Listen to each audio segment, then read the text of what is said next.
All right, so what's your name? Crystal Dodd. I go by Warrior. Warrior. Mm-hmm. How old are you? 38. Where are you from originally?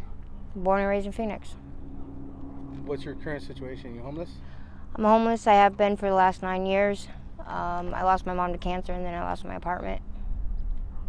I've been all over the Phoenix area, from North Phoenix to South Side. It's not easy. And whether you're an addict or not, being on the streets, you've got to be on something to survive it, because it's bad. I mean, you find some good, honest people, but not very many, not anymore.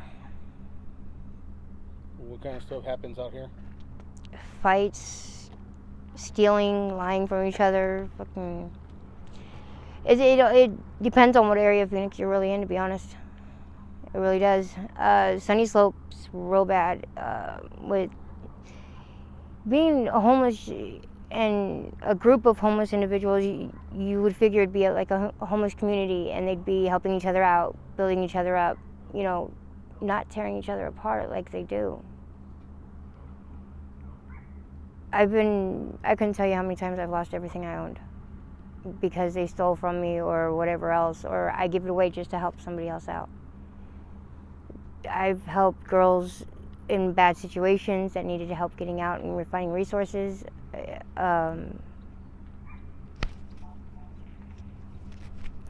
It's difficult because you find yourself in a group of people and you're like, okay, this a good group, I'll stick with it, Yeah. And then come to find out they're doing some shady stuff. It's like, great, here we go again, round 2. But I mean, it's not that easy being on the streets between people within the community or homeless community and the cops. You can't never catch a break. Every time you turn around, you're being chased out of one place or another.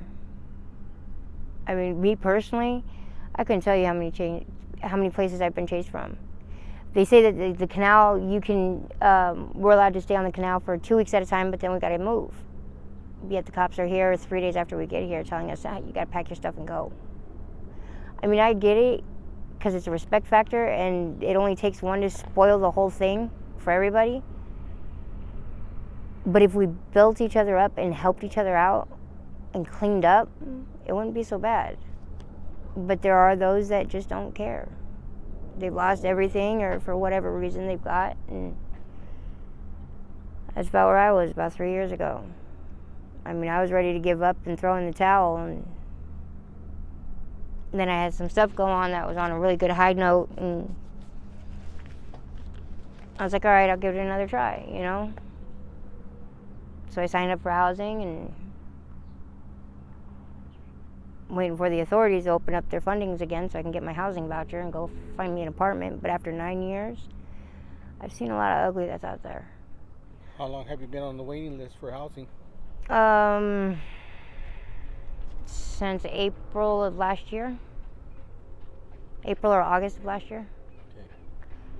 And even though they say, rapid rehousing, even rapid rehousing still takes 6 months to a year to even get your voucher, let alone into an apartment or a house or whatever, And with the increase of prices or the inflation and everything like that, it doesn't help.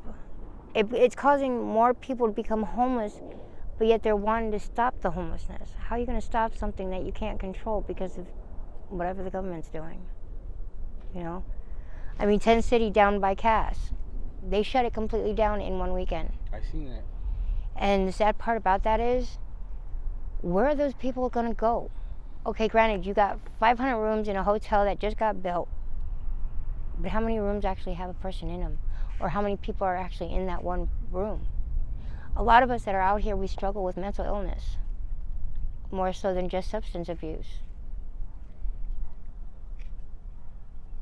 I've got a really long, dark, nasty past from things that I've survived that got me my nickname.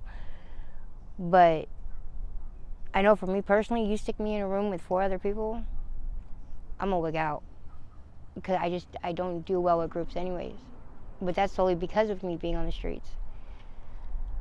When you run hard and you're trying to get things done from 1 minute to the next and help everybody else out, including yourself, you tend to run yourself into the ground. I mean, I've caused myself to end up having 2 emergency surgeries since I've been out here, just by helping people. It's not easy, and the struggle is real quote doesn't even hit the tip of the iceberg. I spent a lot of time just roaming at night and not even realize that's what I'm doing until the sun starts coming up. I mean, yeah, granted, a lot of us do blues or we do G or whatever it is that we prefer, drink. But that's just to cope with the everyday that we have to deal with out here. I mean, hunger, needs that need to be met but can't be. I mean, we're supposed to have resources for us to go to when we need them, and they're not there. The funding that's been given to these places, we see maybe a quarter of what everybody gets. I mean, say a perfect example, there was a huge donation just made to St. Vincent de Paul for their soup kitchen out in Sunny Slope.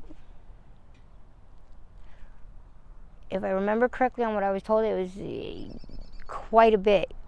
I believe it was in the millions. Don't quote me on that though. But they're shutting St. Mary's, or St. Vincent de Paul's soup kitchen down in Sunny Slope on the 1st of December. That's not very far away. That was our biggest resource out there, as far as getting clothes, food, drinks, water and juice when we need them, because we can't get them any other way. And once that shuts down, what's everybody going to do? Where are we going to go? And these are all factors that cause a lot of stress on a lot of us.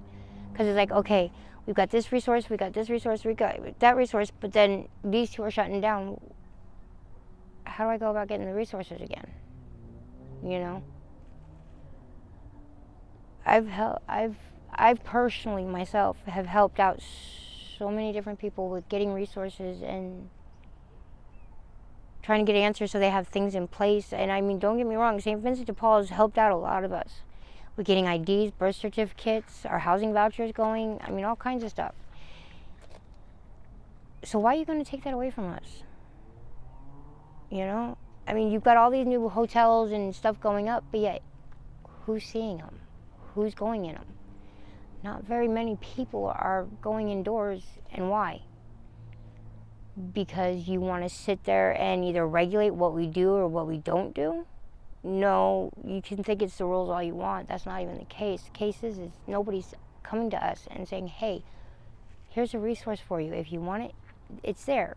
At least offer it to us.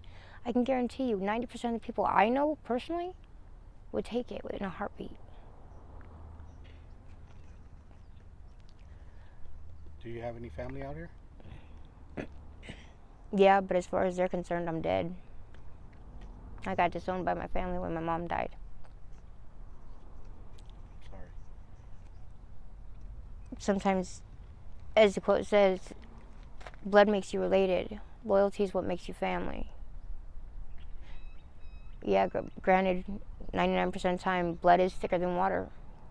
But I found personally, my family is out here. I've had more people look out for me and just come and hunt me down just to make sure I'm okay than I have my own family. That's blood. Now, I'm not saying that's a good thing, because it's not necessarily a bad thing either, but when you can go a couple miles down the road and there's your blood family, and you knock on their door and they tell you, no, sorry, bad timing or an inconvenience, but yet you can go not even 2 streets over and be like, hey, I need to talk. Can you sit and chat with me? Yeah, sure, why not? Let's take a seat.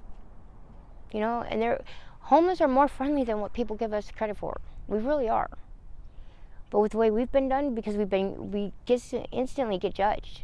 instantly get judged. No matter what it is we're doing, no matter what it is we're saying, it's an instant judgment from everybody else.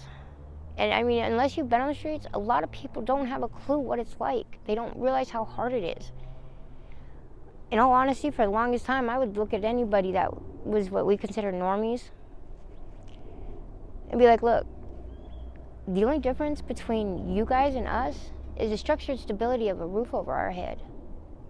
And I say that solely on y'all's 9 to 5 is our hustle, but we do it 24/7, 365 days. It's where you guys get Christmas and whatever else off. We don't get that. But our hustle is our job. We do it all the time. It's work just trying to find a place where you can lay your head and not have to worry about being woke up by cops or by security or... I'll get that for you. Thank you. Being homeless and talking about it or reading about it, it's not what people really think it is until you've been there. I used to be one of those that when I'd hit the off-ramp of the freeway and I'd see somebody there holding a sign, up went the window and I locked the door. Now that I'm on the other side of that sign, I've flown signs at the freeway off-ramps and I've watched people's reactions.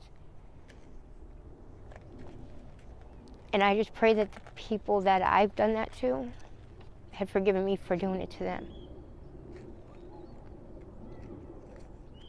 I've lost a lot of friends. I've lost a lot of family members out here on these streets, whether it be from the streets itself, their addiction, or whatever.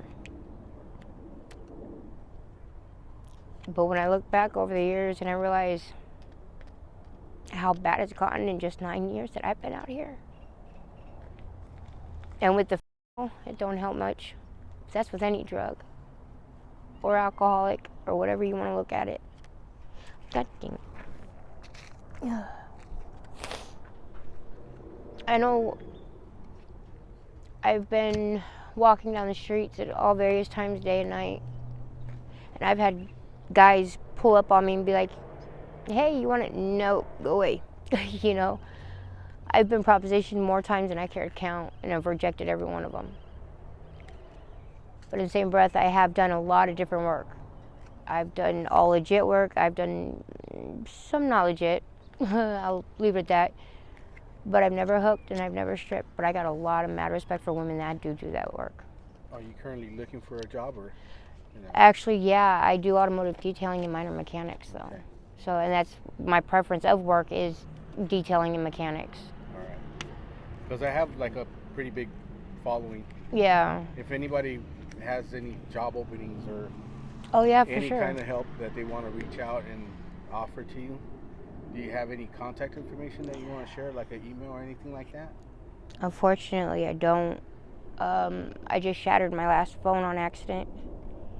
It dropped out of my backpack as I was running down the street. The only other thing I can say as far as contacting me is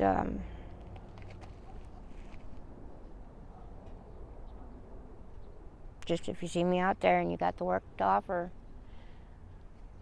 just holler warrior. I'll respond. Just let me know how you know me though, because otherwise I'll freak out and I'll take off on you.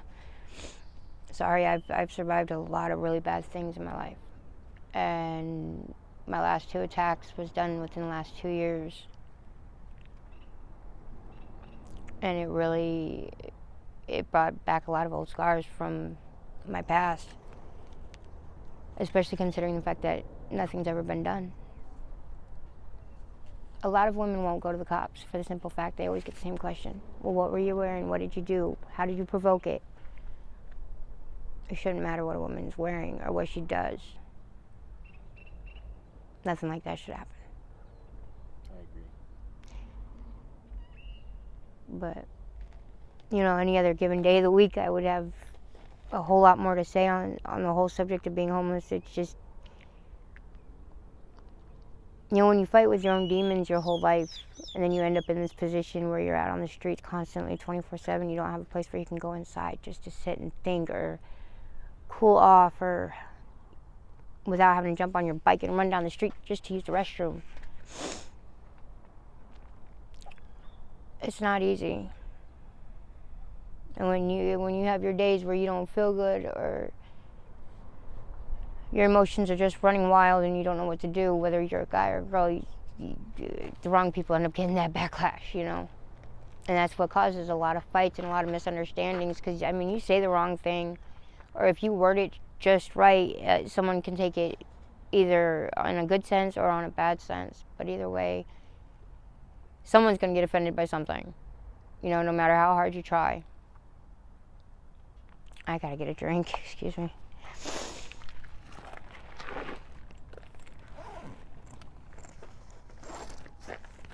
I mean, I'm 38 years old and I ride a 20-inch bike. In 9 years, I think I've owned 3 cars that I legitimately worked for. And all legally mine, but I couldn't keep them, you know. As soon as I get a job, well, I'll put it like this. A lot of times I'll go in to get a job, and what they tell me I'm being hired for isn't what I'm being hired for when I get there. And it's like,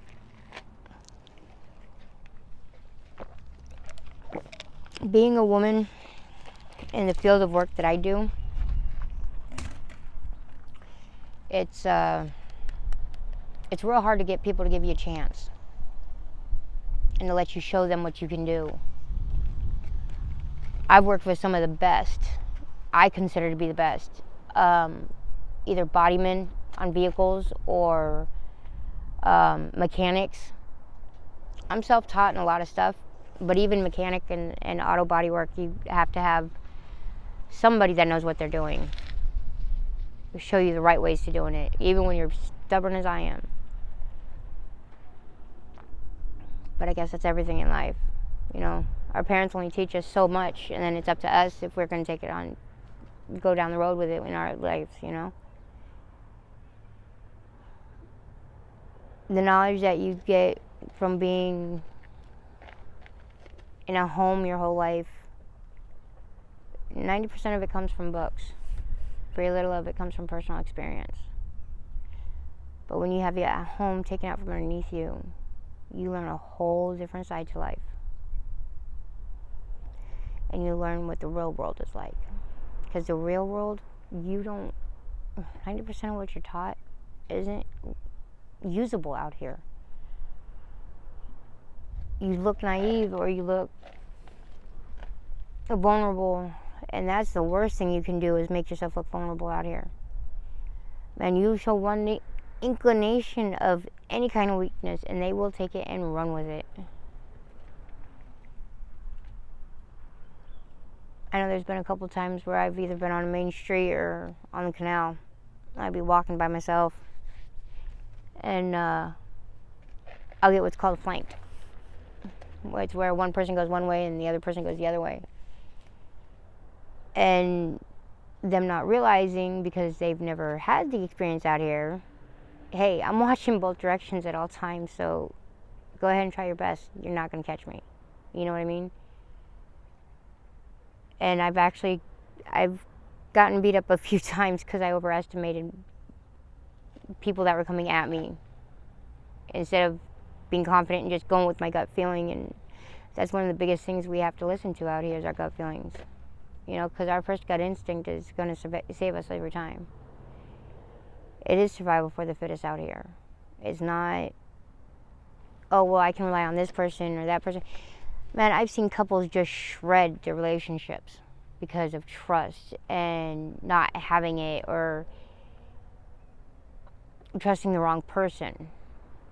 I've heard some really nasty things being said about some really good people, but then I'll back the good person just to find out that they are the bad person instead, you know?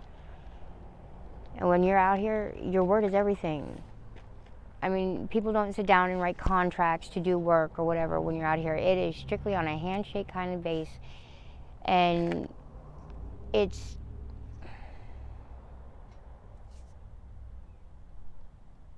If you can't do what you say you can do, and you mess something up, people don't realize that that affects everybody along the line. You know what I mean? I mean, yeah, we stick together and we stick to our own, but at the same time, it's not like a race factor out here. It's like blacks help the whites help blacks, we help Mexicans. I mean, it's generally one big family type thing, but we all have our differences to the point where we stay separated. In a sense. I mean, we all come together when it comes time to eating, but otherwise we stay separated.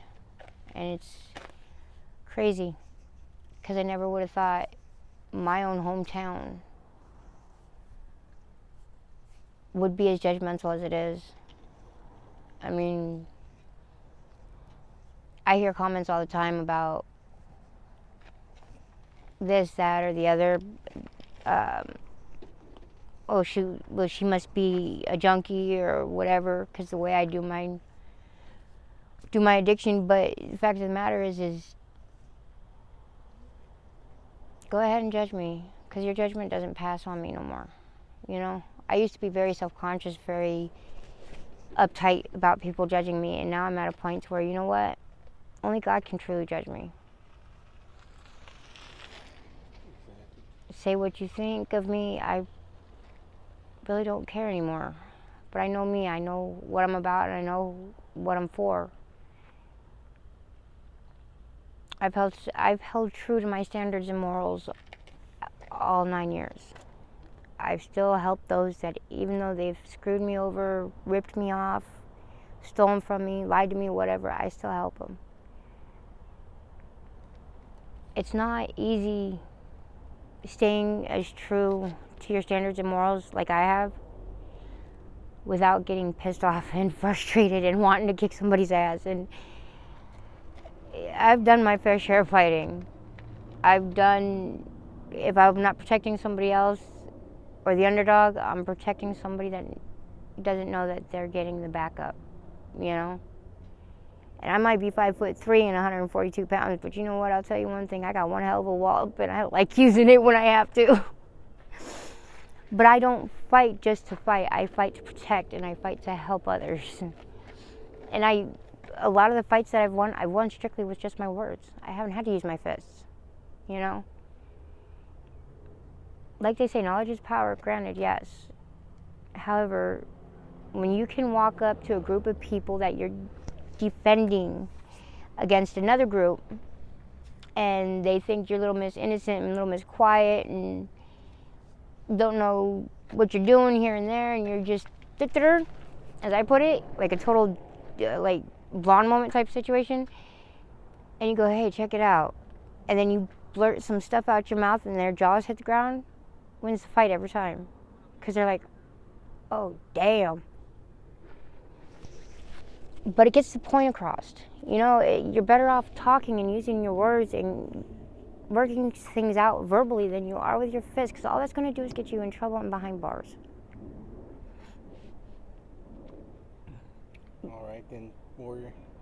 Thank you for sharing your story. I really do appreciate it. Yep. Are you okay if I upload this on my YouTube channel? That's fine with me. Okay, thank you. Appreciate it. Not a problem.